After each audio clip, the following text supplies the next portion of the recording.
Good evening, fantasy football fans. Welcome to another episode of the Fantasy Slant, powered by Pro Football Focus Fantasy.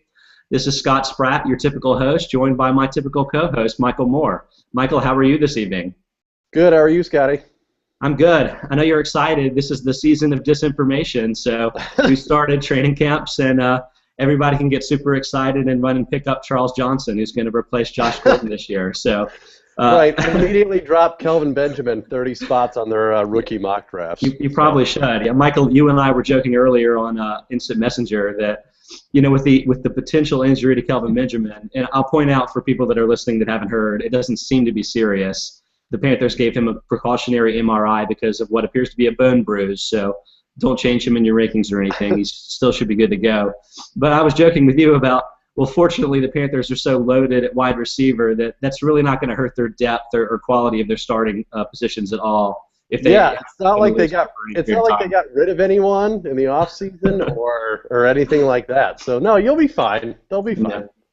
Yeah. I'll save my revolutionary idea of piggybacking him on top of Jason Avant for another show. But Michael, that's probably like an in-depth article series, probably, Scott. Because that can't just be one. So Jeff Radcliffe was asking me what I wanted to write about this season, and I think you're taking the dynasty stock market this year, which will be really fun to read for everybody. But I'm thinking about maybe breaking some of that piggybacking down, so for my in-season article. Yeah, or just some new wacky formation every week. I mean, it can't hurt, right? Yeah. I mean, some NFL or college coach is bound to bite off on something. So I'd be excited to see it. Maybe Jimmy Clausen can give it a try.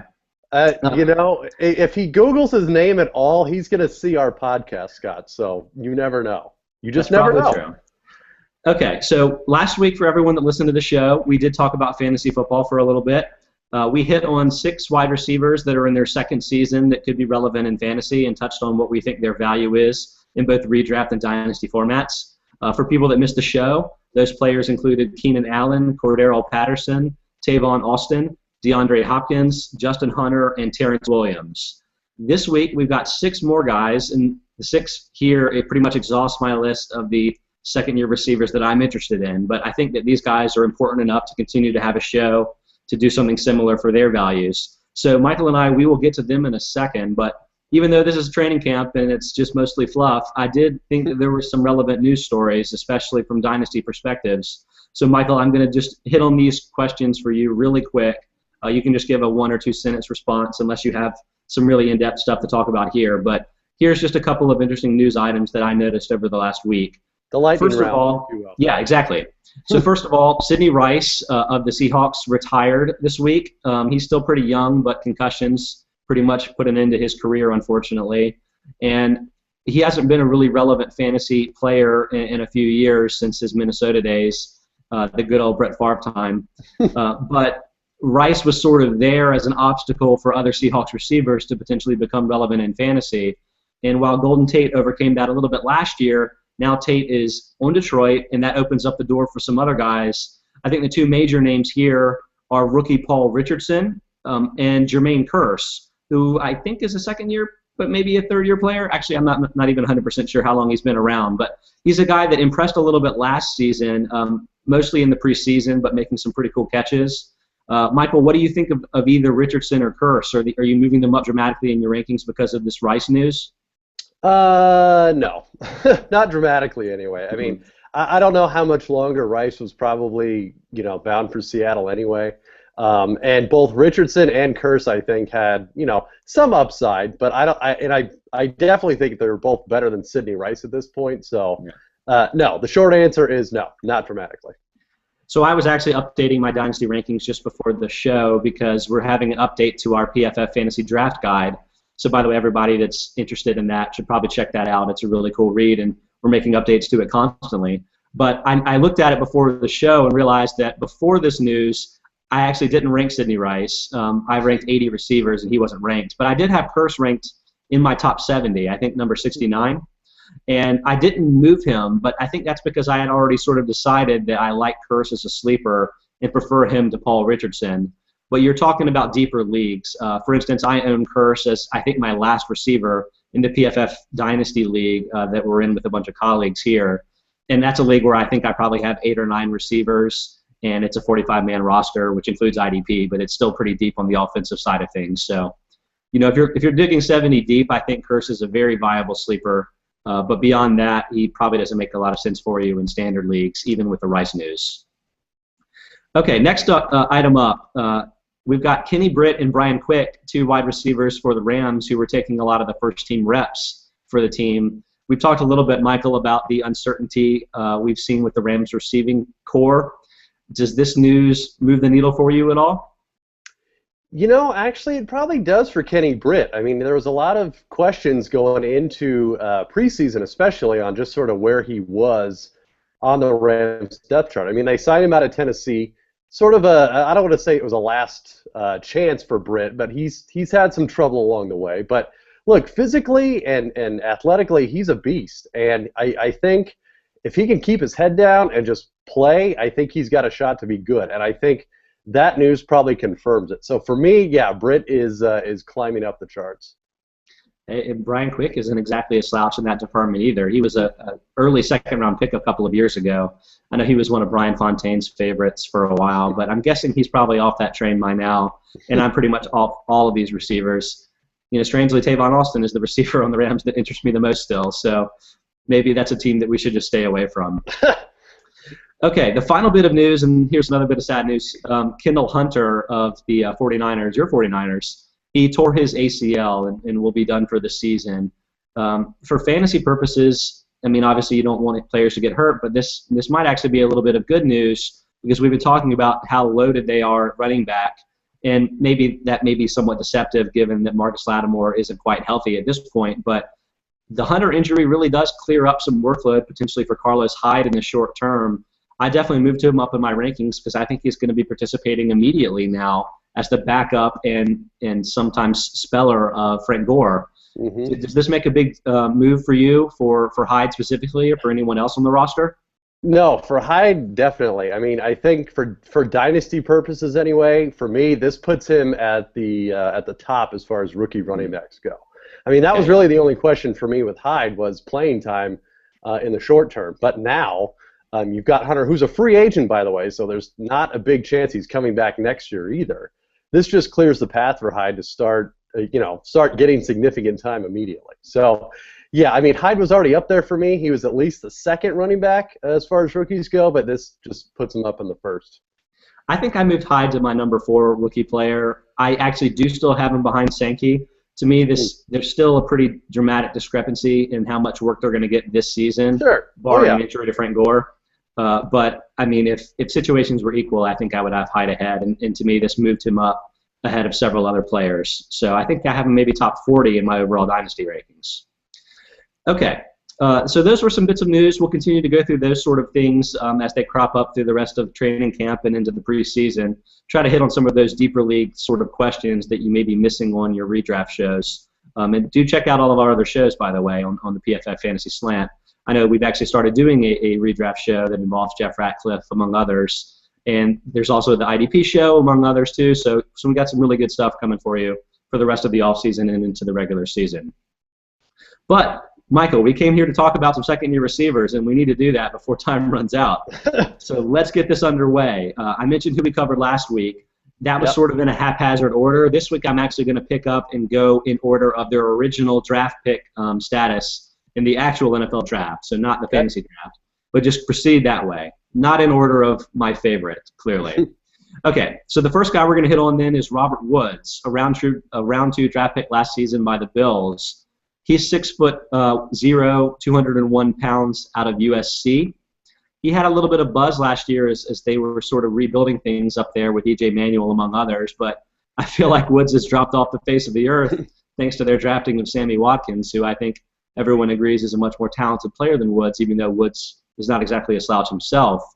But I guess my question for you, Michael, is does the fact that they drafted Watkins just eliminate any chance that Woods can be a viable, maybe even top 30 or 40 receiver? Personally, I wasn't that high on Woods to begin with. I think, personally, he's just these are all exceptional athletes, obviously. They're in the NFL for crying out loud. But for me, he was just a guy. He was just an average receiver. I mean, he didn't do any one thing, like, especially good. I mean, he did a lot of things that were above average for me, and now with obviously the Watkins drafting, I think they're going to have Woods playing the slot, so Stevie Johnson's old role. But given, Stevie Johnson, when he was in that role, was the top target for Buffalo. That's not going to be the case anymore with Watkins there. So, you really have to wonder what kind of targets as Woods can he expect. Not to mention, like we've talked about before, I'm not sold on E.J. Manuel taking that step forward this year, Sure. which is even worse for Woods' potential. So, for me, the Watkins thing, you could call that the nail in the coffin, but for me, I wasn't high on him anyway. Well, remember that Stevie Johnson, even though he was nominally the number one receiver for the Bills, he could barely crack the top 30 most seasons. I mean, his Right. good seasons were 1,000 yards and 6 touchdowns. Right. And if that's the upside here for Woods, then there's just nothing to get excited about in fantasy because those guys are on the wire at all times. Right. I have him as the 60th rated dynasty receiver. The consensus is 61. Pretty much the group is telling you to generally stay away from him. I mean, if you're getting down to a very deep league, then maybe it's worth a shot. But I think Watkins pretty much erases the chances that Woods had of establishing himself as a usable fantasy receiver. Yeah. That's probably all we really need to spend on Woods. So let's jump down to somebody who's a little bit more intriguing, and that's Aaron Dobson, a round 2 pick by the New England Patriots last year. He's 6'3", 210 pounds out of Marshall. The Patriots have had some success with some college receivers that went to Marshall, so maybe they're looking to see if that can repeat for them this year. Didn't really work out tremendously last season, though. Dobson did have 37 catches for 519 yards and 4 touchdowns, making him the 62nd receiver in fantasy. Not abysmal, I guess, but the 19.57 drop rate was abysmal. That was the 5th worst in the league. And he had 3 drops on deep balls, which is sort of where he would assume to be making his calling. He's got tremendous explosiveness. But, Michael, I'll start there. Do you think the drop rate is going to prevent Dobson from emerging as a viable receiver for the Patriots this season? I don't know if it's the drop rate so much, Scott. I think just the pecking order that they have there is going to prevent anything viable coming out of Dobson. I mean, the reports on Gronkowski, they look good. I mean, believe me, knock on wood when you say that, but they look good. He's the consensus number 1 target there. Then you've got the two-headed monster of Edelman and Amendola, depending, I guess, on how Tom Brady feels that day. Sure. And then I think you've got Dobson there. And look, any receiver in the New England offense is a dicey proposition. I mean, I can't remember the last time heading into a season that you could bank on a New England receiver. Can you? I mean, Randy Moss aside and maybe Welker aside, but since those two left, I mean, there hasn't been anyone that you can rely on consistently. I mean, is the reason that there hasn't been anyone because Brady has sort of evolved into this short passing savant, or is it because there hasn't actually been an athlete on the outside the way that Randy Moss was there that Right. Brady could really take advantage of? I mean, to me, Dobson could be that kind of player, and given that everybody else is sort of stuck in the middle of the field, we didn't mention Shane Vereen, but he's basically a receiver in the middle of the field too, more than he is a running back. To me, Dobson is the one guy that doesn't really have anybody on the team that's fighting him for those targets. Right. So, I mean, for me, I'm much more concerned about the drop rate than I am about the opportunity. I think Dobson, if he catches the ball, will probably end up becoming a top 30 or 25 receiver this season. But Yeah, I just have major reservations there. No, I'd agree with that. And look, the thing you got to remember is if any team is going to pull a guy for drops or fumbles, it's going to be New England. So obviously they've got faith in him to hold on to the ball, that they keep throwing him out there. I mean, everything I've seen has said he's still ahead of the guys like Tompkins and some of the other guys they brought in. So, yeah, I think he could probably end up being the starting, X guy there and be the deep threat. I just don't know. Like you said, New England's very good at utilizing the talent around them. So if they have a bunch of guys that can catch 5-yard passes and in, that's what they're going to do all day. And Dobson, you sprinkle him in there in the occasional deep ball. Yeah, I think he could probably benefit from that. And look, he's going to get his chances this year. And if he doesn't, well, then they'll parade in another tall, fast receiver to replace him. So clearly Dobson is an upside play for this season and beyond. But to me, that's why I'm a little surprised he's only the 55th wide receiver in my fantasy league ADP, overall 135. So if you're talking about a 14th round pick or later, I mean, sure, sign me up. I think that he has a chance to emerge, and if it's a disaster, you'll probably know fairly quickly. So I think that makes a lot of sense. He's sort of in the Justin Hunter range. And while I like Hunter a little bit better because I think there's a little bit less in front of him in Tennessee than Dobson has in New England, obviously the passing situation in New England is far superior. To me, I mean, I just think, do you think Tom Brady's going to have a monster year, or is it just me? I think he's a top 5 quarterback in redraft leagues.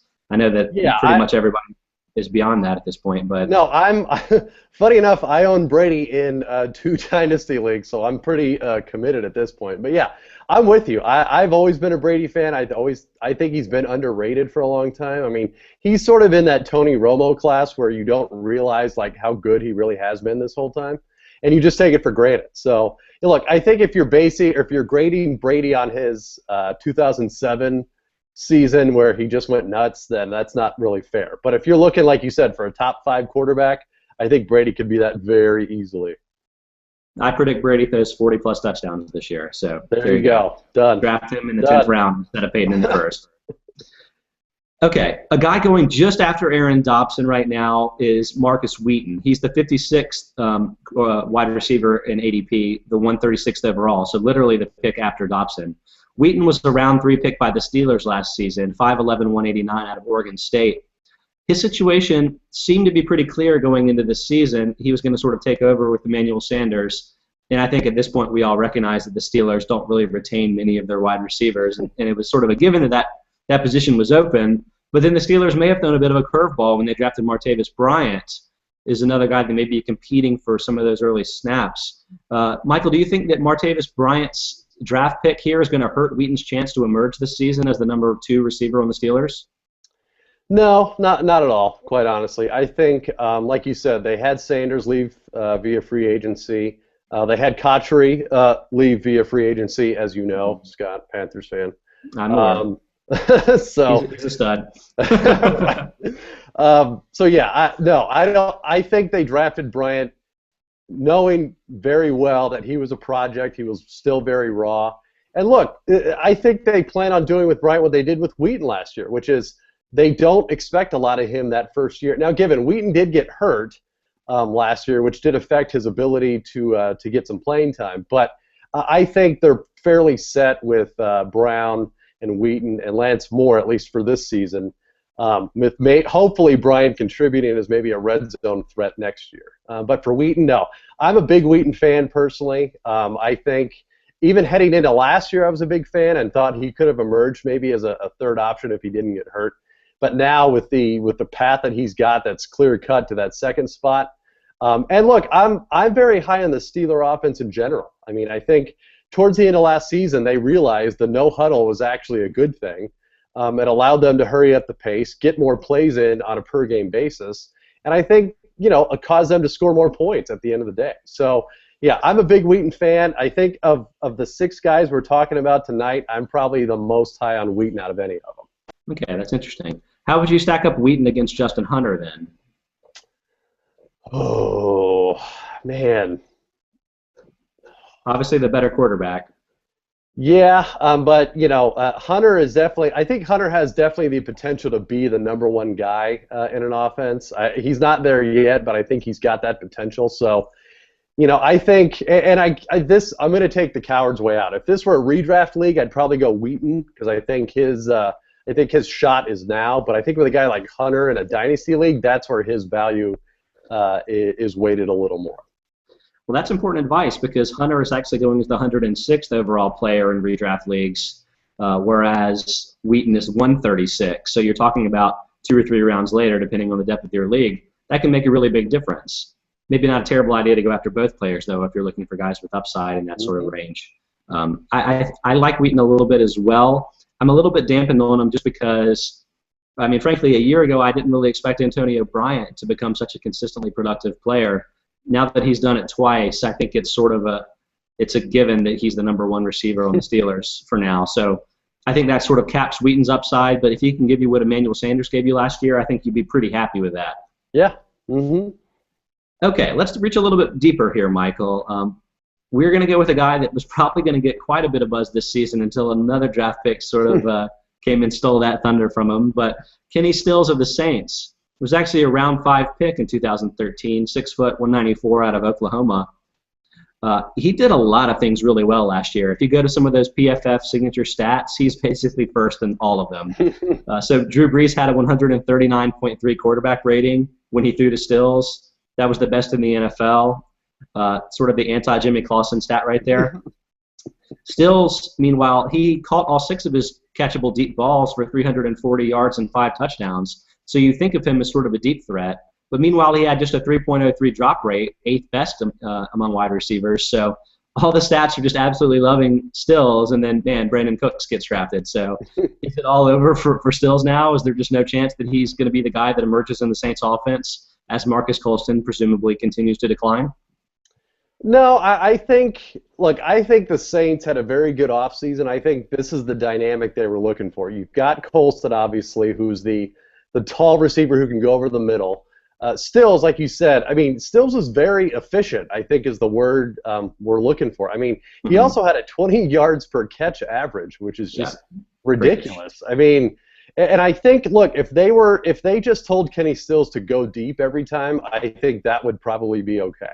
And I think it could probably work, too, because I think they drafted Cooks knowing that Cooks can do a lot of things I think Stills can't, just as far as off the ball and underneath and a lot of stuff like that. They had to have someone to replace Darren Sproles in that offense. Let's say I truly believe that was a big reason for drafting Cooks, because they needed a guy that they can get those short passes and make guys miss, quite honestly, because they needed to open things up. So I don't think it's going to necessarily I think Stills is what he is. I think he has a higher floor than a lot of guys, but I think he probably has a lower ceiling than a lot of guys, too. Are you worried about Stills from a week-to-week consistency standpoint? Is he a guy that's going to have the occasional 150-yard and touchdown game, and then the games where he only catches 2 or 3 balls interspersed in between? Yeah, but I think with the exception of Jimmy Graham, that might be any Saints position player, quite honestly. I mean, You could say the same about Marcus Colston, too. And look, we may be saying this next year about Brandon Cooks as well. So, I think if you've got a starting receiver on the Saints offense, I think it's a pretty good value there. I don't think Stills will ever be a number 1 in that offense. And look, at the end of the day, you got to sort of temper your expectations, right? He's still going to be the 4th option there in the receiving game after Graham and Colston and probably Cooks even this year. So, like I said, I think he's got a higher floor than a lot of guys, just a lower ceiling. For me, this is just the standard operating procedure here for the Saints. And for me, I guess it's probably why I'm a little bit lower on Brandon Cooks than many of my colleagues. I don't really think it's going to be changing while Brees is behind the helm. Graham is going to be extremely valuable because he's a tight end and name only. But all of these receivers, they're going to be fighting each other for targets. And I find a hard time believing that Cooks is going to end up getting 150-plus targets anytime soon, when guys like Stills and some of their running backs that can catch the ball are on the team competing with them. Right. And so, I mean, really, I think Stills might be the better value given his draft status. He is the 51st receiver in my fantasy league ADP for this season, 122 overall. I have him as the 52nd receiver in Dynasty. The consensus we have is 58. So for some reason, he's going off higher in redraft leagues than Dynasty leagues. Maybe now is the time to look at him in Dynasty leagues, now that Cooks is the one getting most of the buzz for the team. Well, I was going to say, where's Cooks in your Dynasty ranking then, Scott? I don't have it right in front of me overall. I have him, I think, 5th. He is my number 1 receiver right now because I dropped Odell Beckham given the injury concerns that he has early in camp that may cost him a starting job. But I have him below Sankey and Hyde. Well, I mean, on receiver 40s. On receiver dynasty rankings, is he in the 40s? I'm pretty sure he's in the 40s. Okay, so you've got Cooks a little bit ahead of Stills, which I agree with what you're saying. You have to sort of limit your expectations at offense because there's just not enough.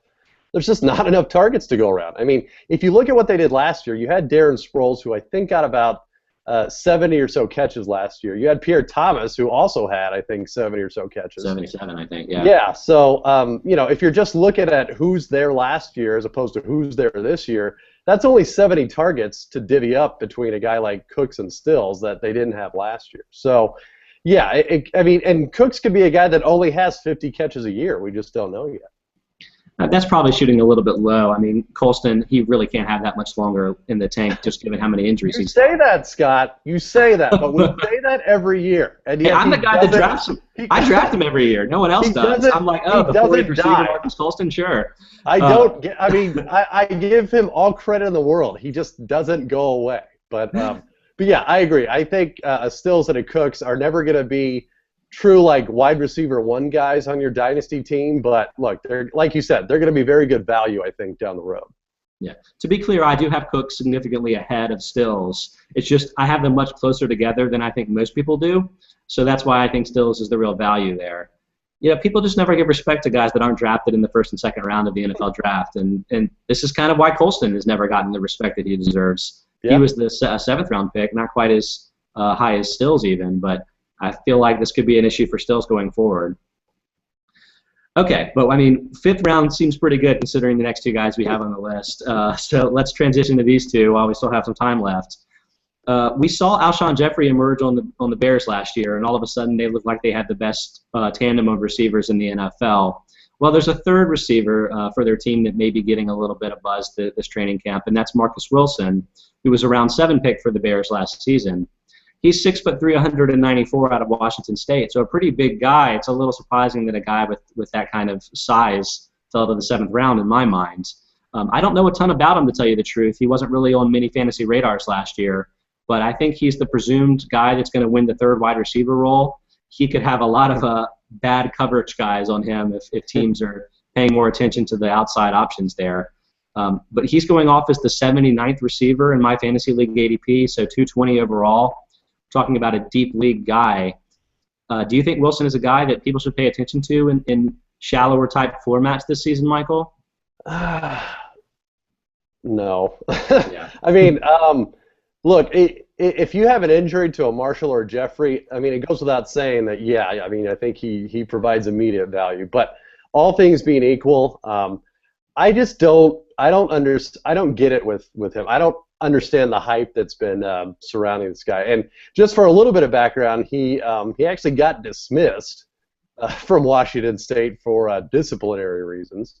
Didn't really endear himself so far in the draft. Right. I mean, we've seen players that have sort of emerged because they were considered great prospects at some point, right, but then something got in the way.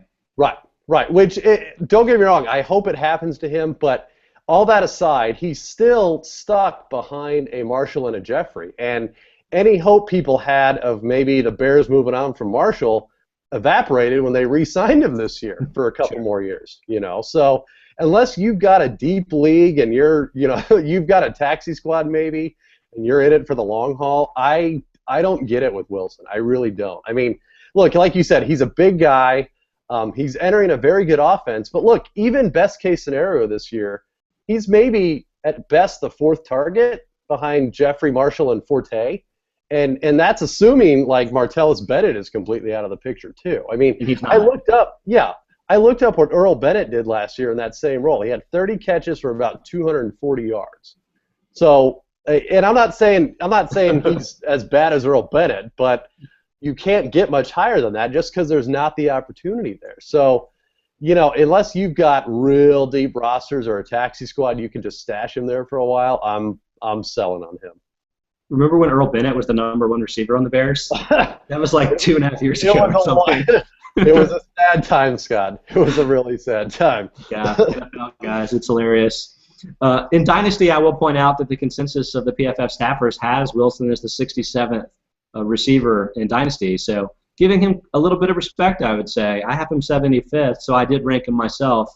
I think I'm more along your lines of not quite understanding, but I'm willing to give him a shot in a very, very deep league. Probably not in redraft, though. Yeah, and look, if you're in a deep league or a dynasty league and you've got a Marshall or Jeffrey, I would strongly advise getting a guy like Wilson. I mean, I think that's just smart to get a high-quality backup in a good situation like that. But if you're drafting him thinking you're going to flip him next year for some assets, I think you're going to be wrong. Well, let's go down that tangent just for a brief second. We didn't talk about this beforehand, but I find it interesting because last season I thought that drafting Harry Douglas as a bit of a handcuff for Julio Jones and Roddy White made a lot of sense because you feel like he's probably a more talented player than he's given credit for because he's buried behind some wide receivers who are just fantastic. But it's sort of worked out that when Jones went down, and I mean really neither receiver in that offense was healthy last year, but Douglas was able to step in and pick up the target load pretty effectively. Yeah. Are there wide receivers that you feel that way about? Is Wilson, in your mind, someone you would consider as a wide receiver handcuff? I would. Yeah, I really would, quite honestly. I think that's a very good situation. I think probably anyone on Green Bay is a pretty good anyone behind a Nelson or a Cobb, obviously, is probably a pretty good handcuff. And Harry Douglas, quite honestly, I think is still that guy this year. From everything I've seen, they realize that Toilolo, I think I said that right, is no Tony Gonzalez, and they're probably switching to a more three-wide set rather than utilizing that tight end position there. So I think a guy like Douglas is still going to be a guy with value. And, yeah, like you said, if a Jones or a White go down, he's going to step right in. And I think that could happen in a team like Green Bay. I think the Colts probably have a little bit of that going on. They've got a lot of receivers there that, look, they've got two guys starting in Nix and Wayne that, let's face it, are not the most sturdy guys in the world anymore. So anyone behind them is going to be an immediate target hog should they start. So, yeah, I think there's a couple situations out there. I think it's really contingent on the team and the kind of offense they run, quite honestly. That, and then one more thing I would add there is the clarity of the backup situation. Right. To me, that's what makes me a little bit more nervous about the Colts is that, okay, let's say that Reggie Wayne gets hurt again or he just doesn't have it anymore. Is Derrick Rogers the guy that benefits? Is Dante Moncrief the guy that benefits? I mean, I don't think there's not the given like there is in Chicago that Marcus Wilson is the third receiver. There's not really anyone threatening him there. And same with Douglas. So to me, I think that's another point in Wilson's favor. And maybe that's why some of the staffers are ranked him as highly as they have. All right, so let's head to the final player. I continue to be stunned by how much higher I am on this guy than everybody else. Oh, no. Oh, no. This isn't going to be good, Scott. Oh, no. You're just going to skewer me here in a second, I think. But anyway, the player that I'm talking about is Marlon Brown of the Ravens. Brown was not drafted. He was an undrafted free agent for the team last year. But he's 6'5", 216 out of Georgia, and in my mind had a very impressive rookie season with 49 catches, 524 yards, and 7 touchdowns. He was a top 50 receiver last season. And granted that his playing was probably not matching expectations last year. The Ravens had all kinds of issues, injury-related mostly. But Brown missed a little bit of time himself because of that. And again, maybe I'm just saying that people that aren't drafted in the first couple of rounds in the draft tend to take longer for people to buy into them, but Brown is tall. He made all the catches last season, had quite a bit of production as a rookie. I think he was probably one of the 5 or 6 most productive rookie receivers, actually, especially if you consider the touchdowns. So in Dynasty, I have him as the 53rd receiver, and our consensus has them as 69th, so dramatically different. Am I just insane, Michael? What's going on here?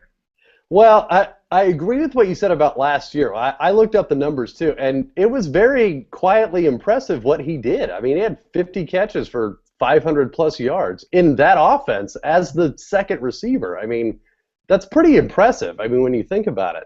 For me, I mean, his value went down for a couple reasons. So they brought in Gary Kubiak as offensive coordinator.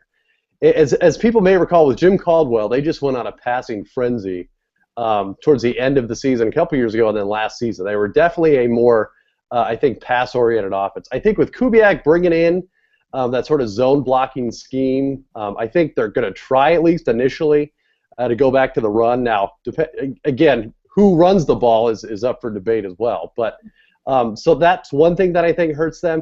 And look, I think last year he was the main guy, and correct me and tell me what you think, that benefited from the Dennis Pitta injury, quite honestly. I mean, Dennis Pitta had a breakout season 2 years ago, really, emerged as sort of Joe Flacco's sort of safety valve, and he got injured last year, injured his hip, missed most of the season, and allowed another guy besides Torrey Smith to sort of step up and take some targets away. So I think with Pitta coming back, and I think with Kubiak, those two things I mark him down on. I'm not really threatened by the Steve Smith signing. I think that's probably a one-year deal and he'll be out. But No, I'm with you. I think in a vacuum, I think he's very good. And I think if he were on most other teams, I would have him ranked a lot higher, but I just don't like that situation there that he's playing on. Okay, I think we probably have a similar opinion then of the player, just dramatically different opinions of what the situation is actually like for him. For me, the major beneficiary last year of the Pitta injury was opposing defense and special teams because they couldn't move the ball at all. To be clear, they couldn't run the ball at all. And right. Is that magically going to be fixed? I'm not sure. Maybe Rice can be healthier this season. I would say it's pretty good news for his fantasy owners that he's only missing the first 2 weeks because of a suspension that many thought might be longer. But while everybody was sort of decrying how terrible Ray Rice was productively, Bernard Pierce was actually worse in terms of yards per carry. So in my mind, I have major questions about their being able to actually advance the ball on the ground. Dennis Pitta's probably the guy that's going to enable them to get some first downs. I'm not actually sure that's going to hurt the receiver production. And for everyone out there that's still waiting for Torrey Smith to become a #1 receiver in fantasy, stop. It's not happening. It's never going to happen. As far as I can tell, Marlon Brown is probably as good as Torrey Smith. It's a bit of hyperbole, but that's what Brown showed last season as a rookie and as a guy that many thought probably wouldn't make a team, and all of a sudden became the best player that Flacco was throwing the ball to for many weeks. Right. I agree. Yeah, I mean, it's really I'm being truthful. It's impressive what he did last year in the limited time he had, and like you said, he was probably top 5 in production amongst rookie receivers, right? I think he probably was. Yeah. So I mean, this isn't me telling you to take Marlon Brown as a top 40 receiver in any formats, but this is me telling you that yes, go trade for Marlon Brown in dynasty formats. You don't have to give up anything at all to get him. So go ahead and take that shot that he can be a true #2 receiver. And I think he probably can be. And as much as I love Steve Smith, he's always been my guy. He wasn't himself last season. I think it's over. We expected the abrupt end to become abrupt for a player like him who relied so much on his sort of explosiveness and attacking to the ball that he just doesn't have the size to hang around the way that other players do. Well, and one thing, Scott, that and I had to look this up, but I think one thing that does work in Brown's favor. Guess who's a free agent after this year and isn't re-signed yet? Not Joe Flacco. They would say what they're wishing for. Definitely not Joe Flacco. All right, tell me. Is a free agent after this year, and they haven't re-signed him yet. And look, that Joe Flacco contract, and look, that may take the winner for the like regular podcast Jimmy Clausen Award as just bad things because that contract is horrible. But for fantasy purposes, it's going to not allow the Ravens to do a lot of things, I think, that they wanted to do, including re-sign Torrey Smith. So to your point, if him and Torrey Smith, meaning Marlon Brown, are sort of at least close, and the Ravens think that, I could see a scenario where they let a guy like Torrey Smith walk, and they let Marlon Brown be that guy, quite honestly. If he can prove it again and he can stay upright this year, I don't think it's impossible to think that. Do you? I don't, but I will mention that Ray Rice throws his hat in the ring for the worst contract on the Ravens right now. Fair enough. Okay, fair enough. But hey, look, that even further proves the point that look, they have committed themselves, the Ravens, for a couple years with some guys that maybe didn't, that aren't worth the money they're being paid, and they're going to have to make some really tough decisions here soon. And I could see it where they have to let a guy like Smith walk to pay for the guys like Flacco and Rice. So. Look, I think there's a maybe 10% chance, 20% chance they let Smith walk and Marlon Brown's the guy? I haven't thought it through because so much of the complicating factor here is that salary caps are sort of increasing in the NFL. Sure. It makes it a little bit more difficult to forecast exactly how much cap space they'll have, but clearly the Ravens haven't put themselves in a great situation with some of the contracts they've signed, even though they've sort of turned over their defense very effectively to get younger and cheaper there. So, yeah, I mean, moral of the story, I'm a big Marlon Brown fan, and maybe he'll become the #1 receiver on the team. We'll see. Look, you're telling me there's a chance. That's all I'm going to say. Okay, Michael, that covers everybody that I wanted to cover, but I wanted to give you an opportunity in case there was another second-year receiver that we didn't mention. Do you have anyone else that maybe is a deep sleeper or maybe somebody that's more obvious that I just ignored for some reason? No, I was looking through the list. I think we covered everyone. I mean, that's 12 receivers. That's an entire leagues worth of receivers that we covered. So, look, it's kind of funny. I had an article out today, actually, interesting enough. What I did, I looked at the positions to determine which position has the most consistently good players, right? Sure. So, how many players every year are finishing in like the top 12, say if you're quarterback, or top 24? And funny enough, and not to dissuade people from any of these choices, but receiver actually finished last of the four major offensive ones as far as consistently having a good players year in and year out. I think it was like one player finished in the top 24 for like 4 years in a row, and that was Calvin Johnson. So, again, not to dissuade people from any of these fine receiving choices, but the bottom line is, I think, as we've proven, the position itself is just pretty volatile. I mean, don't you think?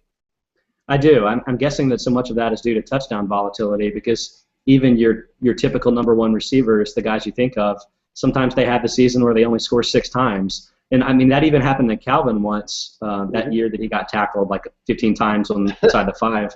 But he just caught so many balls that it couldn't stop him from hitting the top 12 or 15 or whatever it was. Right. But I found that very interesting. Actually, I read the article just before the show. It got posted recently. I was a little surprised to see that tight ends were such a stable position. And it makes a lot of sense, because if you think back, it's been guys like Tony Gonzalez and Jason Witten that have been at the top of the list every season. Maybe we're getting into a new era there since some of those guys are moving on. But part of it, too, is probably just that there hasn't been a ton of pass-catching guys there, because the position hasn't always been a receiving position the way it probably will be going forward. Right. But super interesting article, everyone. Definitely check that out on our Dynasty pages. I have something coming out a little bit later as well. So we're keeping the content rolling. PFF Fantasy Gold has started up. I highly recommend buying that. I don't think it's too expensive, maybe 20 or 30 bucks, and well worth it to read all of our great content for the rest of the offseason and into the regular season. And I think that's going to probably do it for the show, Michael. We've covered quite a bit of ground here today, but I think we did some good. Any parting words before we head out? No, they could still go on the Stitcher app, can they not, Scotty? They can. I still don't know what that is, but Marlon Brown endorses it. So, right. Thanks, everyone, again for joining Michael and I on the Fantasy Slant this week. Check out our other shows, and we'll be back again next week to talk about some more Dynasty topics. Have a good night.